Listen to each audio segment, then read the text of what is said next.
moque, mais je reviens dans mon quartier de ma jeunesse, de mon enfance. Et là, c'était j'avais une copine qui venait l'été et qui louait cette maison. Et donc là, c'était mon quartier. Il se limitait là-bas derrière. Là, il y a la poste. Et j'avais pas le droit de dépasser la limite de la poste. Et donc là, c'était ma rue. Et je retrouve l'ambiance. Et il y a l'odeur. Il y a l'odeur de l'époque. C'est extraordinaire. Là, il y avait le parking où on se garait, nous, en voiture. Je jouais là. Il n'y avait pas ces décos. Je jouais ici. C'était pas du tout comme ça. Il n'y avait pas de plantes. Là, c'était des Allemands qui habitaient là. Ils venaient que l'été, sinon c'était vide.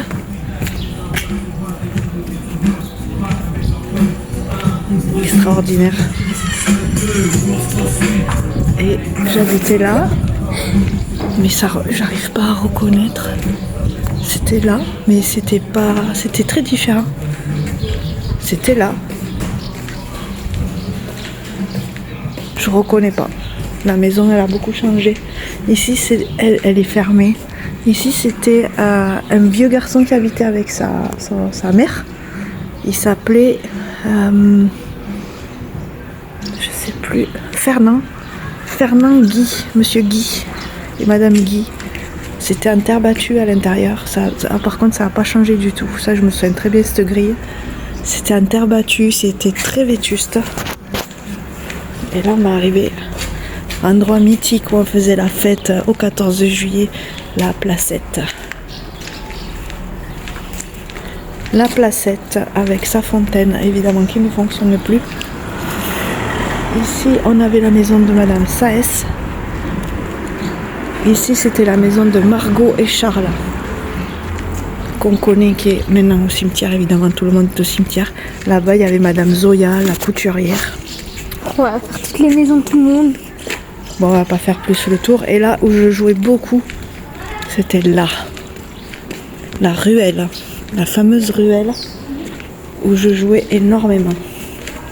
Je ramenais mes poupées jusque là. Tu vois, j'avais pas de jardin. Mais je jouais dans la rue.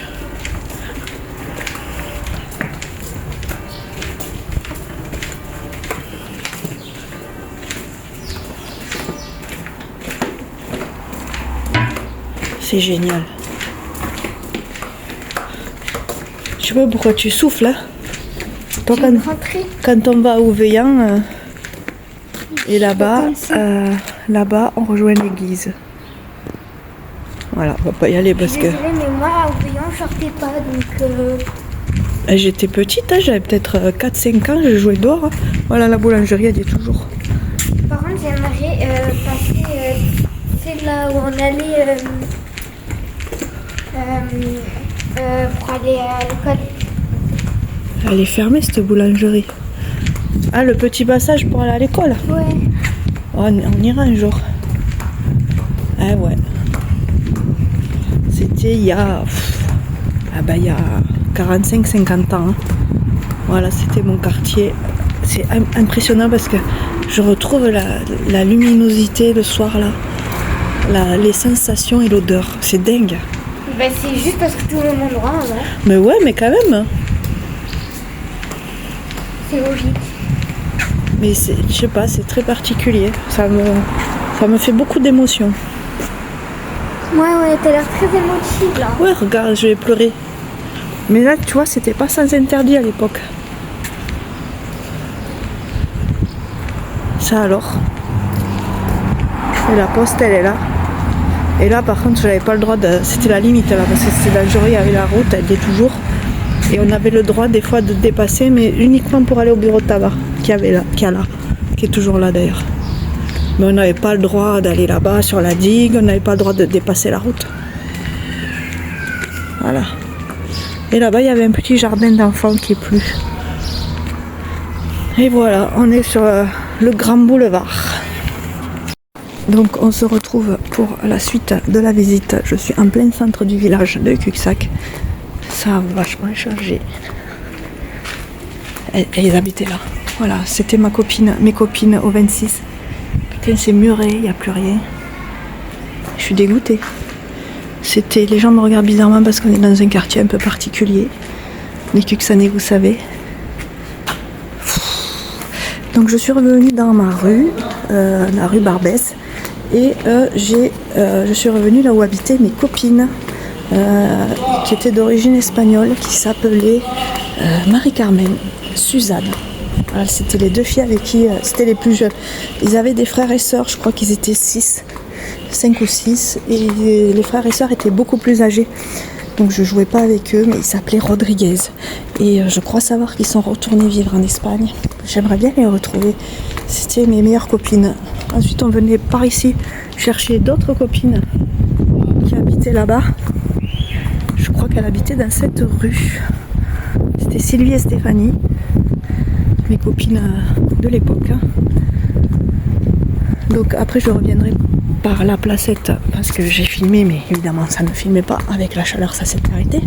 Donc là c'était la limite aussi, j'avais plusieurs frontières à ne pas dépasser, donc j'avais le droit de dépasser cette frontière juste pour aller chercher mes copines, et après j'étais obligée de revenir sur mes pas, sinon voilà, j'avais plus le droit de sortir après, donc il fallait que je fasse attention puisque évidemment j'étais ultra petite, j'avais 4-5 ans, mais j'étais dans la rue de longueur.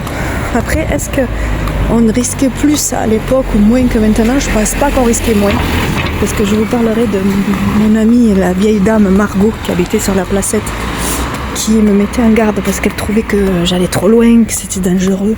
Et des fois elle me faisait peur, elle me racontait des histoires pour que j'ai peur et pour que je ne sorte pas si loin.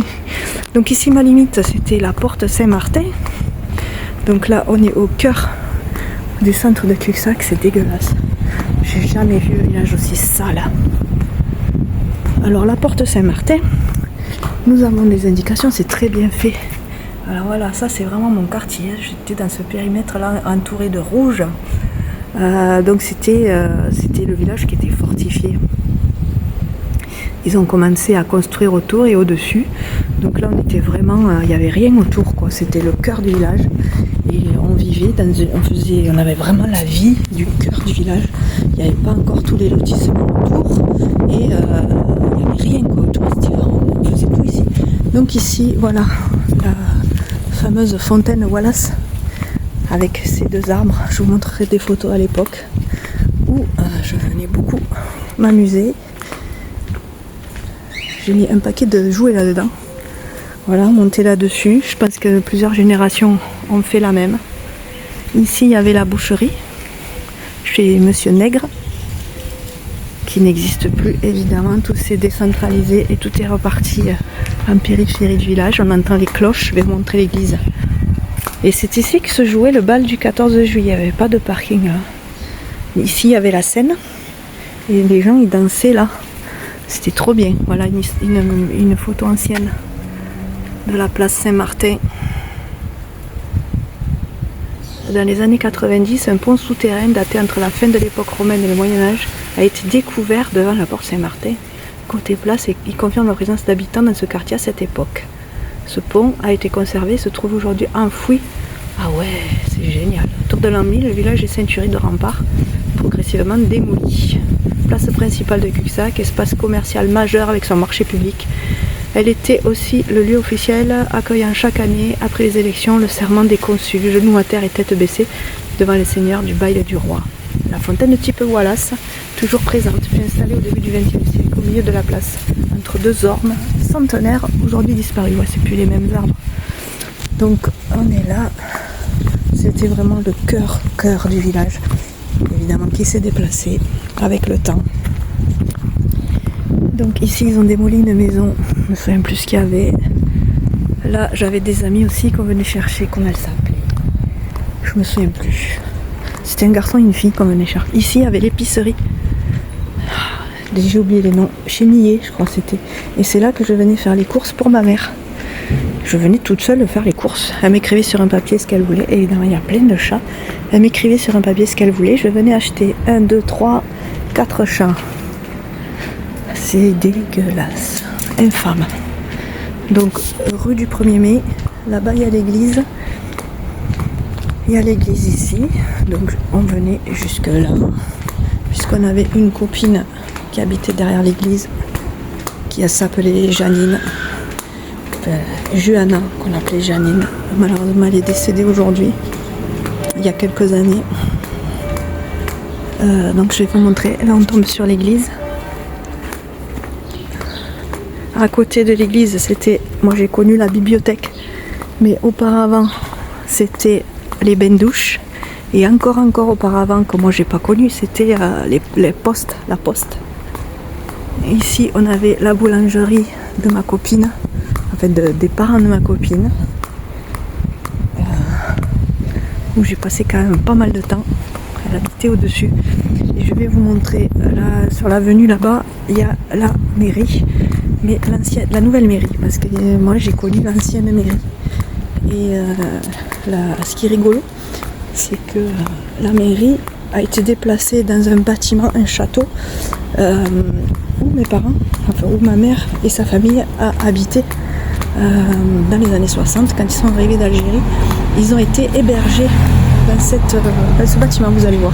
Donc là il y avait une boucherie, évidemment, qui n'existe plus. Et là on a une autre boucherie qui existait déjà. Donc là c'est la porte Notre-Dame. Ici. Donc oui, moi je faisais... En fait, je vivais que dans les remparts, quoi. Je sortais pas. Là évidemment je passais pas cette route. Je venais jamais par là, c'était la limite. Et la mairie elle est là. C'est le bâtiment là-bas. Et c'est là que ma mère a vécu en arrivant d'Algérie. Donc on continue. Le tour va être vite fait parce qu'on a presque fini. Donc on venait sur la place de l'église, parfois la bibliothèque. J'ai lu mes meilleurs romans dans cette bibliothèque. Il y avait une ambiance exceptionnelle. Et donc on est où là? Après j'irai vous montrer l'ancienne mairie qui n'existe plus. Parce que ils ont fait la médiathèque Louis Molvaux. Louis Molvaux, c'était mon ancien médecin de famille à l'époque et qui est devenu maire de Cuxac quelques années plus tard. Donc on revient sur la place de l'église. Sur la place de l'église se faisaient les jeux du 14 juillet, puisqu'au 14 juillet, tout le village était investi du matin au soir. Il y avait des jeux dès le matin tôt dans plusieurs endroits du village et ça se terminait par la retraite au flambeau, un feu d'artifice et un bal. Le bal du 14 juillet c'était quelque chose. Le bal du 14 juillet qui se faisait sur la grande place que je vous ai montré. Donc là on venait ici avec mes copines chercher notre copine Janine qui habitait là au 1. On venait toquer, je sais pas si ses parents doivent encore habiter là. On venait toquer et elle venait avec nous et on partait jouer. Donc là on arrive à l'autre limite, la fameuse médiathèque. Je vais vous montrer la photo de ce que c'était avant, quand c'était la mairie.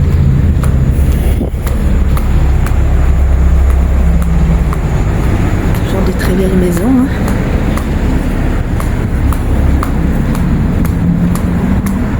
Et voilà, donc là c'était fermé. Et c'était la mairie. La pharmacie n'était pas là, elle était un peu plus bas, là-bas, au niveau de cette maison-là. Le garage, ça a toujours été le garage. Et voilà. Allez, on retourne dans le centre. Ça sent la pâtée pour chat. Donc à mon avis, il y a un paquet de chats ici qui sont nourris et qui n'appartiennent à personne. Il fait une chaleur abominable. Mais c'est qu'à l'été qu'on passait les meilleurs moments, les vacances. Vous voyez, c'est un village qui ne paie pas de mine. J'avais pas de jardin, mais c'était un terrain de jeu gigantesque. Et je suis désolée, mais c'était largement plus propre que maintenant. Donc on retournait là. Oui. Donc on avait des amis partout. Mais il faut dire aussi qu'on avait des amis adultes, âgés. On allait beaucoup chez les personnes âgées, les portes étaient tout le temps ouvertes et on rentrait chez les gens. Et moi j'étais amie avec Margot. Margot qui était la femme de Charles Dufréchou, qui a beaucoup œuvré pour le village. Et du coup, je vais vous montrer. On va retourner là-bas. J'ai fait quelques recherches pour essayer de retrouver Margot et son mari pour avoir quelques informations parce que je sais qu'ils sont restés sans descendance. Donc Margot, son mari n'est pas né ici. Elle est née à Cuxac en 1907. J'ai retrouvé son acte de naissance dans les archives. Elle est née en 1907, Marguerite de son prénom.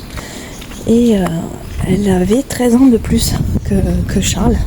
Et ils se sont mariés en 1942 à Cuxac. Et ils n'ont pas eu d'enfant. Elle avait 13 ans de plus, ce qui était quand même assez rare. Et je trouvais cette femme d'une beauté, elle était extraordinairement élégante, bien habillée, mais elle se maquillait, elle était magnifique. Et voilà, donc j'allais chez elle. Elle me faisait quand même, elle me racontait plein d'histoires. Elle était, j'ai passé des moments super chez elle. Et après il y avait les fameux monsieur et madame Guy. Ici ça avait brûlé une fois. Voilà, ils sont pas civilisés les gens. La musique à fond, comme ça tout le monde en profite, c'est pas grave. Et donc je reviens sur ma rue Barbès, où j'habitais. J'habitais la maison rose là-bas, qui n'était pas rose à l'époque. Je suis déboussolée parce que je la reconnais pas. Et donc dans la maison là-bas, à côté de chez moi, chez monsieur et madame Guy, il y avait madame Guy qui était une très vieille dame de l'ancienne école. Comme on n'en voit plus, hein. Ça fait longtemps qu'on voit plus des vieilles dames comme ça. Elle était habillée toute en noir, robe longue, tablier. Et vivait vraiment à l'ancienne.